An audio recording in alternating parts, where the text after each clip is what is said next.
Hello everyone! Today is Good Friday. Actually, ang tagal ko na tong ginawa. Ngayon ko lang siya ipopost. O, diba? So, ayan, nag-shoes na nga ako para ready na sa workout.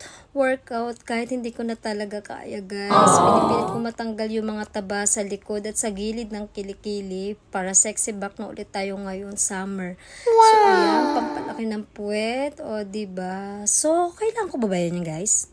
Diba, hindi na?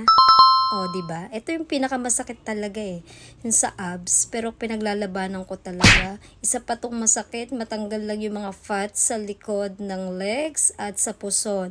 Iniisip ko talaga kung anong kakainin ko after ng workout. O, diba? Pagkain pa din ang nasa isip.